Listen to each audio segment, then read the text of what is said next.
Dito kami sa SM, magpapalit kami ng battery. Kasi dito rin namin siya binili. Yung Timex dito namin binili. Ayan siya. Ayan, yung tig 250 yung kinuha namin kasi 1.5 years daw yon. Tapos may 1 year warranty siya once na nag-stop siya nang wala pa dun sa Kasi dito namin siya binili, so dito din namin siya pinalalagyan. Baka kasi masira pag sa iba.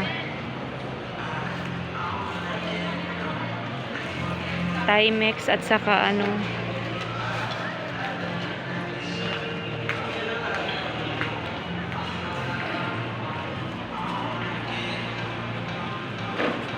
yun yun sa akin. Ayan.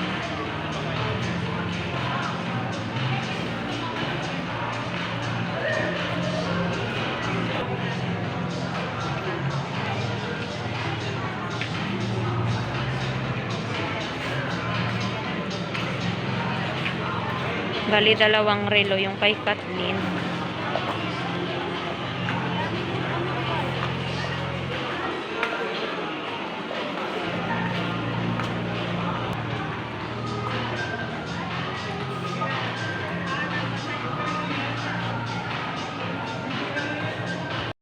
Magpapapalit kami ng battery.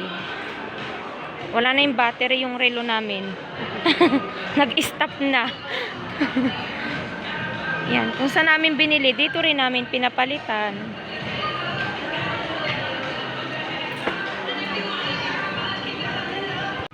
Dito.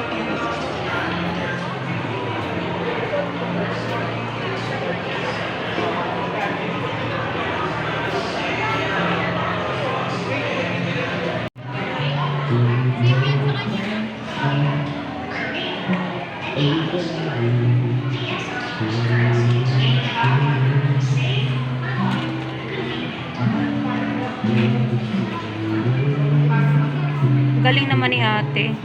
Malimit lalaki eh. Lalaki yung nag-aayos. Naglalagay ng battery.